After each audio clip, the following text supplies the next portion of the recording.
Hey guys, hope everyone's doing well. Welcome to the Realpolitik. Um, so in the previous video, we talked a little bit about the rise of the first party system. Now I want to talk about the end of the first party system. So, again, we are kind of looking at a map that looks like this by 1808 with, the Federalists pretty much relegated to their stronghold in New England. Democratic Republicans are consistently now winning presidential level elections, and we are also seeing super majorities, as we would call them, in the House of Representatives and the Senate as well. However, many of the cleavages between the two parties had largely faded away, as I explained in the previous video. And what we're really seeing now is just kind of the legacy of the factionalism, tribalism between the two parties, kind of playing out. The inertia associated with those loyalties, kind of carrying over into the election of 1808. But at the end of the day, there's the differences between the two parties really exist just in the name, because, as I mentioned before, the key debates of the era had largely been resolved. You now have, Democratic Republicans assimilating many of the best ideas that the Federalists had, as I explained earlier, basically realizing that you could have it both ways. You can have you can have a republic survive, the ideals of liberty that had been, so integral to democratic republicanism, but you can also have taxes to fund a standing army and to promote industrialization, creation of a national bank and financial system here in the United States. And you can have the best of those two worlds, really. But what really, kind of ushers in the end of this, the first two-party system of the United States is the War of 1812. So, basically, you have a war hawk faction in the Democratic Republicans that decides, based on what has been going on in Europe with the Napoleonic Wars, based on the continued harassment of U.S. naval forces by the British and the impressment of U.S. sailors into the British Royal Navy, that to basically get back at that, we're not only going to solve the impressment issue by declaring war on Britain, but we can also, seize British Canada. Take it over. It'll be a quick war. It'll be fast. And, we can kind of deal with those two problems while the British are, distracted fighting, a major war against the French in Europe. So in 1812, these hawks, they managed to pass legislation declaring war against Britain. They passed a war declaration against Britain. President Madison signs it, and it's initially relatively popular. It kind of rallies the nation behind it, but pretty soon, the war doesn't go as planned. And as the American land invasion of Canada fails, British began blockading and harassing American shipping and commercial activity.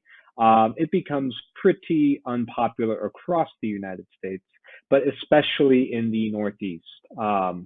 You can see here, like in the election of 1812, already it is pretty unpopular, and you can see that we have this kind of sudden resurgence of Federalist support.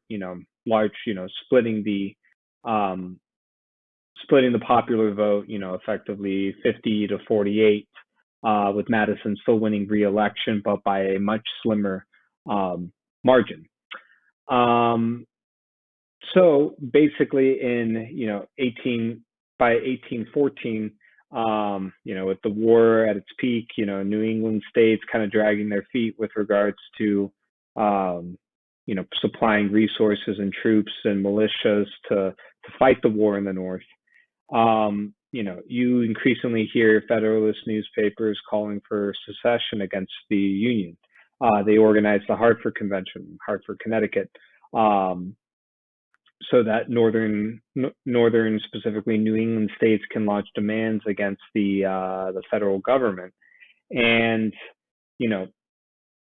granted, some of them are a little bit more are generally a little bit more reasonable, such as dealing with grievances around like the embargo of 1807, which was kind of widely recognized as a disaster. The U.S. effectively embargoing itself, shooting itself in the foot, and potentially raising the threshold of what it requires to declare war on another nation. But there's still very much this air of secessionism that when they send their demands to the the federalist government, the federal government,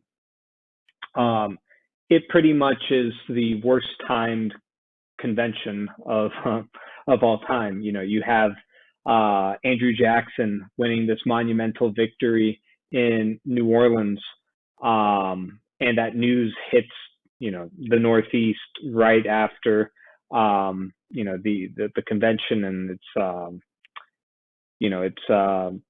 resolutions are passed, and this basically discredits the Federalists across the United States. Definitely outside of New England, but even within New England, the Federalists have been largely disgraced.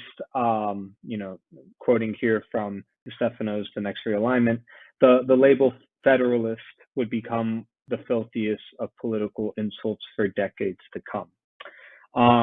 And you have the Secretary of State, James Monroe, sweep into power in the 1816 presidential election. You see this massive sweep in favor of the Democratic Republicans. Nearly 70% of the vote goes to them. And, Monroe basically, sees the opportunity now to really, see the ideal of the founding fathers and get rid of these two parties. Now basically, I shouldn't say everyone, but most people associate themselves as Democratic Republicans or Republicans in this era. This ushers in the era of good feelings. This political era in our country for about 8 years that kind of sees a sense of unity among Americans. Not divided by the squabbling between the Federalists and the Democratic Republicans, but really united under, the same Republican banner. However, one of the things that began to emerge is that, even though in 1820 you see this massive sweep, it's effectively just James Monroe, and carrying all the states, nearly all the electors that voted. You see the kind of national political environment start to go adrift. There is now just really one party. We've kind of resolved President Washington's greatest fears about two parties driving apart the country. And kind of, many of the founding fathers saw these, parties as an evil, and now this is kind of like Monroe's opportunity to eliminate them, and that's why he kind of goes on, his goodwill tour, the great goodwill tour around the United States between 1817 and 1819 to try to repair the divides and really just unite the country under this one party banner. But the thing is that factionalism within the Democratic Republicans steadily rises. There's no longer, again, the main debate that guided the first party system has largely been resolved years before. And without the parties, quoting here again from The Next Realignment, without parties to unite them and guide them, and without a common enemy to fight, ego and ambition ruled and the national government couldn't function. Basically, now we just have factionalism within the Democratic Republicans. So then we have the election of 1824, which following the supposed national unity that the election of 1820 showed, basically rips that semblance of national unity wide open. We have several viable candidates, all Democratic Republicans, in effect, but leading various different factions, from the Jacksonian wing of the Democratic Party to the National Republicans, led by John Quincy Adams and Henry Clay, to the old Republican wing that had also managed to gain some support. And these divisions, kind of tear wide open. This is not a terribly unified looking map right here. And what this ushers in is the start of the two-party system.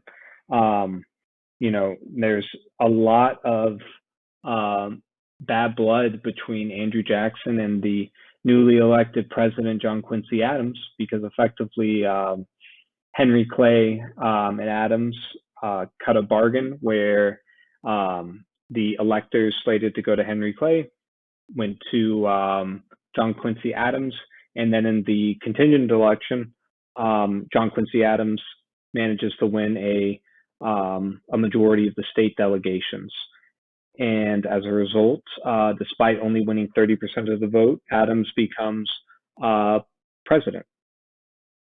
And this is derided by Jackson as, quote, a corrupt bargain that's, ultimately in future elections, he's able to gain majority support and become the next president. But this event, election of 1824, signifies the end of our first party system, the transition into the second party system that will deal with the issues that had arisen in the country since the kind of ending of those debates, those real debates that happened in the first part of the 19th century here in the country. So, again, it kind of goes to speak to that we may not like the two-party system that has existed in the United States, but, ultimately, by nature of government, by nature of humanity, if you will, these two-party systems exist to kind of organize policies and to get, provide a sense of political direction for the country, so that these debates can be waged and won by one side or another, so that effectively one party, the parties can, one party can, at the end of that debate, arrive at the right decision, arrive at this decision that is widely accepted, and then eventually move on to our next realignment, our next party system that will answer the debates of the new era. So, that's all I have to say with regards to the decline of the first party system. The next part in this series is going to be the rise of our of the second party system, which goes from roughly the election of 1824, 1828 to the right before the Civil War in 1852, which is when the Whig Party, the Democratic Party versus the Whig Party, rapidly collapses, and we see a move to the third party system, the Civil War, and the creation of brand new political coalitions to resolve the issues of that day. So that's it for this video. Thank you guys for watching. Hope everyone's staying warm and safe out there. Thanks for watching. Again, any suggestions, please feel free to send them my way. Thanks. Have a good one. Bye.